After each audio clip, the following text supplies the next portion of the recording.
Kalau ceramah kayak anjing gila. Mencaci sana, mencaci sini. Kiai dicaci. Masyarakat digoblok-goblokin. Pemerintah digoblok-goblokin. Presiden digoblok-goblokin. Apalagi polisi digoblok-goblokin.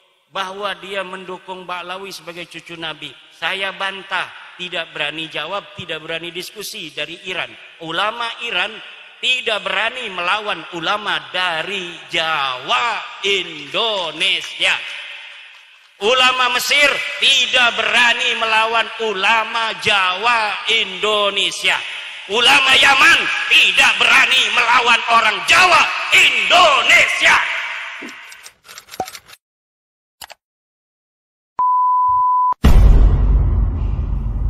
Semuanya kibin-kibin semua yang sekarang jadi pengurus-pengurus PWI. Kenapa? Karena mantan-mantan kibinlah yang tahu bagaimana Fir'aun. Taktiknya Fir'aun, kesesatannya Fir'aun, dan kelemahannya Fir'aun. Itu Nabi Musa tahu karena Nabi Musa dididik oleh Fir'aun. Mantan-mantan kibin di seluruh Indonesia yang hari ini membentuk PWILS, Perjuangan Wali Songo Indonesia. Kenapa dia begitu semangat? Karena dia tahu bagaimana itu yang namanya Ba'lawi. Mantan-mantan kena dawir ini yang jadi pengurus nih. Kiai-kiai mantan kena dawir ini jadi pengurus dan jadi para kesepuhan PWILS. Muridnya kadang-kadang 2000, tapi dia bisa diakalin sama orang yang gak bisa ngaji. Jangankan ngaji kitab. Itu Ba'lawi kadang ngaji Qur'annya aja dari kanan ke kiri. Bener ya? Dari kiri ke kanan. Ini tapi dia bisa menjajah para kiai yang sudah hafal kitab Jurmiyah, hafal Fathul Qorib, bisa baca kitab Ihya, baca kitab Jam'ul Jawami', baca kitab Bukhari, tamat, dapat ijazah. Itu dapat dikalahkan oleh hanya orang yang mengaku sebagai keturunan Nabi, padahal dia bodoh, akhlaknya kemana-mana, tidak mencerminkan ajaran-ajaran Nabi, tidak punya kesantunan. Kalau ceramah kayak anjing gila, mencaci sana, mencaci sini. Kiai dicaci, masyarakat digoblok-goblokin, pemerintah digoblok-goblokin, presiden digoblok-goblokin, apalagi polisi digoblok-goblokin, tentara digoblok-goblokin. Padahal dia sama sekali tidak berilmu, baca Quran ngacak, apalagi baca kitab kuning. Kenapa bisa terjadi selama ini? Di sini karena ada penjajahan spiritual. Ada apa?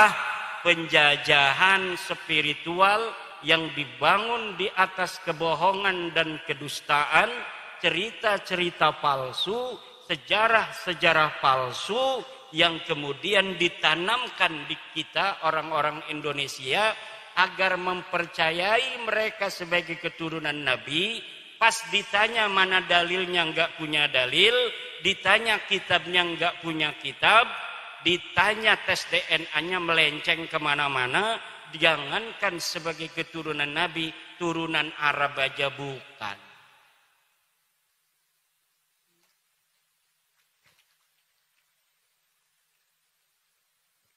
Ini tepuk tangan maksudnya apa, Kiai? Ini tepuk tangan tuh maksudnya apa? Cocok? Bu, cocok? Setuju, Bu? Habib bukan turunan Nabi, setuju? Sebelah sini, Habib bukan turunan Nabi, setuju? Yang keras. Saksikan. Udah 2 kali menyaksikan, orang Purbalingga sudah bersaksi. Sekarang merembet ke Banjarnegara. Ashhadu anna Ba'lawi laisu min durriyatin Nabi sallallahu alaihi wasallam. Ayo bareng-bareng. Ashhadu anna Ba'lawi laisu min durriyati Rasulillahi sallallahu alaihi wa alihi wasallam. Aku bersaksi bahwa sesungguhnya Ba'lawi, Kabib-kabib, bukan keturunan baginda Nabi Muhammad sallallahu alaihi wasallam.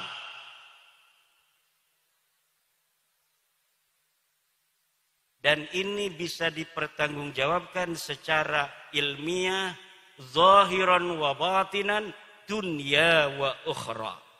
Di dunia dan di akhirat. Kenapa? Karena ini berbasis metodologis, epistemologis yang jelas. Dari kitab nasab yang sudah ditulis para kiai, para ulama masa lalu. Dari mulai abad ketiga Hijriah sudah ada kitab nasab. Abad keempat Hijriah sudah ada kitab nasab. Keturunan Nabi semuanya itu dicatat, Bu. Rapi pencatatannya dari masa lalu. Tetapi tidak ada yang mengkonfirmasi leluhur Ba'lawi para kabib ini yang ada di abad keempat Hijriah yang namanya Ubaidillah. Tidak ada satupun ahli nasab yang kitabnya sekarang bisa kita baca itu di internet. Karena zaman ini zaman kita bisa mengakses semua kitab-kitab masa lalu. Tidak ada satupun kitab nasab yang mencatat Ubaidillah leluhur kabib-kabib ini sebagai keturunan baginda Nabi besar Muhammad sallallahu alaihi wasallam. Kapan munculnya mereka ngaku jadi turunan Nabi? Padahal leluhurnya katanya lahir di abad keempat Hijriah.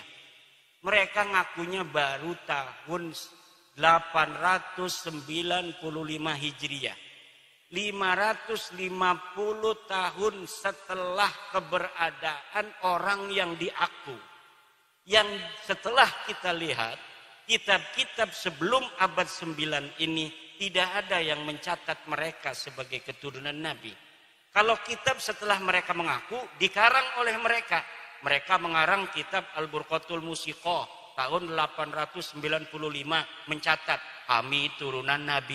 Ada kitabnya sampai sekarang bisa kita baca.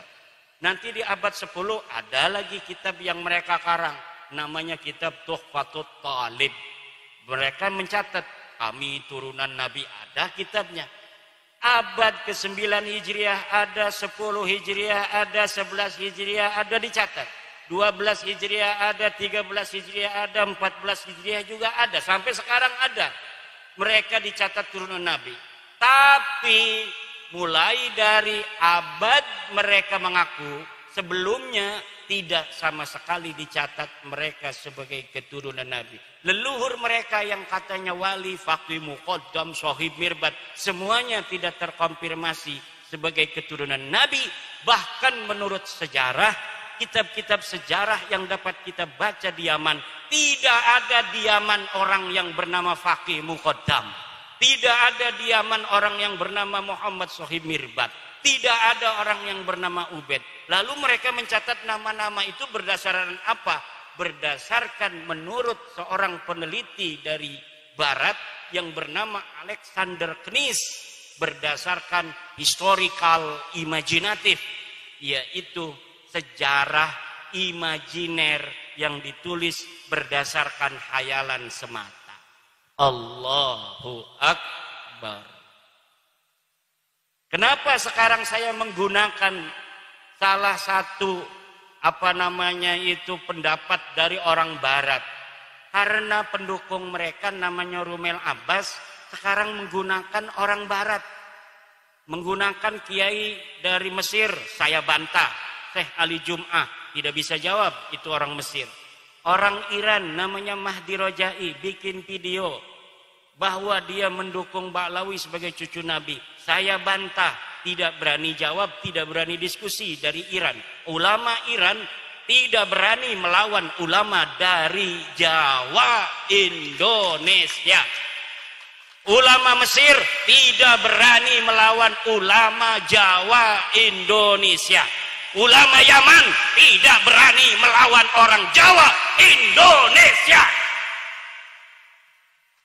Siapa di dunia ini yang mau bela Balawi, silahkan daftarkan diri untuk melawan ulama dari Indonesia, putra Nusantara asli. Gak bakal ada yang berani. Kenapa tidak ada yang berani? Gak ada dalilnya. Kenapa tidak ada dalilnya? Ya memang palsu. Kenapa palsu? Ya memang bukan turunan Nabi Muhammad. Kalau bukan turunan Nabi Muhammad, turunan Nabi siapa? Nabi Adam. Sama sama saya, sama sama kiai, sama sama polisi, turunan Nabi Adam semua. Ya udah, kita udah, kata saya, kita bukan benci ente, Bib. Bukan benci, cuma ente salah. Ente bukan turunan Nabi, jangan ngaku-ngaku turunan Nabi lagi. Ayo kita, nggak apa-apa kamu bukan orang sini, haplogrupnya beda dengan kita juga. Kita anggap saudara di Indonesia. Tapi jangan bodohin anak-anak Nusantara. Jangan ngaku-ngaku cucu Nabi, minta-minta duit, keliling-keliling dawir. Jangan minta-minta duit sama pengusaha untuk membangun sesuatu, membangun pondok dan lain sebagainya, padahal buat beli mobil. Udah sadar bahwa ente bukan cucu Nabi, nggak ada dalam kitab nasab, nggak ada di dalam kitab sejarah, tes DNA-nya orang Kaukasus. Haplogrupnya G. Haplogrup G itu orang Kaukasus, sekarang yang banyak itu di daerah Turki. Orang India di daerah Pakistan yang berbatasan dengan Afghanistan, suku Kalas. Ini Ba'lawi ini miripnya dengan orang suku Kalas di India, daratan India. Sekarang masuk ke Pakistan. Makanya wajahnya mirip wajah India. Dan siapa namanya itu? Reporter dari Ba'lawi perempuan, Najwa Shihab, itu telah dites DNA 48% DNA-nya orang India. DNA-nya Najwa Shihab itu silakan lihat di Google, 48% orang India. Saya cari orang India yang garis lakinya itu haplogrup G, itu suku apa? Suku Kalas yang ada di India dan suku Paswan yang ada di India. Mereka mempunyai keunikan tersendiri. Jadi haplogrup G ini punya satu keunikan. Dulu ketika mereka masuk agama Yahudi di abad 10 Masehi, mereka mengaku keturunan Nabi Ishak yang ke-13. Ketika mereka ada di India, di Kalas, di dataran Pakistan sekarang, mereka mengaku keturunan Alexander Agung. Ketika ada di India beragama Hindu, mereka di suku Paswan mengaku sebagai keturunan daripada Dursusana.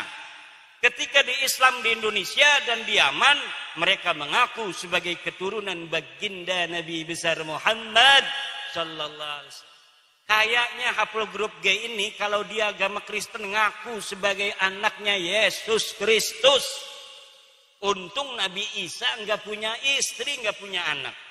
Kalau Nabi Isa itu diriwayatkan punya anak, mereka banyak yang akan masuk Kristen mengaku sebagai keturunan Yesus Kristus. Sayangnya Yesus nggak punya anak. Di Indonesia mereka nyangkol-nyangkol juga kepada pahlawan-pahlawan Indonesia. Ada yang mengaku keturunan Hamengkubuwono. Ada yang mengaku sebagai keturunan Sunan Giri. Jalur lakinya kami dari Ba'lawi, jalur perempuannya dari Sunan Gunung Jati. Ada yang ngaku ke Banten. Kebetulan saya ini salah satu nasabah di Banten sejak 2012. Jadi sudah agak hafal seluruh keturunan-keturunan Sultan Banten dan di mana adanya komunitas keturunan Sultan Banten. Ada seorang Ba'lawi ngaku keturunan Sultan Banten dari ibunya katanya. Dari siapa? Dari Pangeran Mesir bin Sultan Ageng Tirtayasa. Saya langsung hubungi keturunan Sultan Mesir yang ada di Pontang, dekat dengan Kresek, masuk Kabupaten Serang.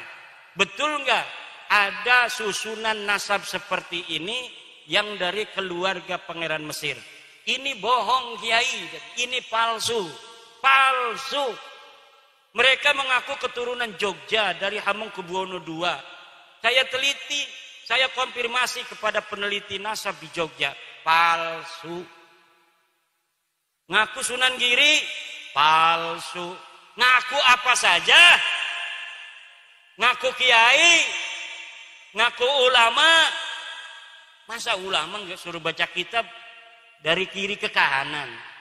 Selama ini yang dibicarakan berarti bukan berdasarkan ilmu, berdasarkan hafalan anak-anak mau tampil pidato itu.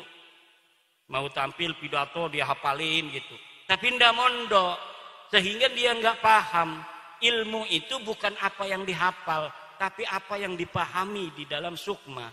Sehingga menjadi kebijaksanaan untuk menentukan sebuah hukum Allah Subhanahu wa ta'ala berdasarkan Al-Quran Al-Hadis, kemudian dialaqahkan dengan waqi' kejadian yang menyertainya. Itu namanya alim, namanya kiai itu. Kiai-kiai kita itu kenapa?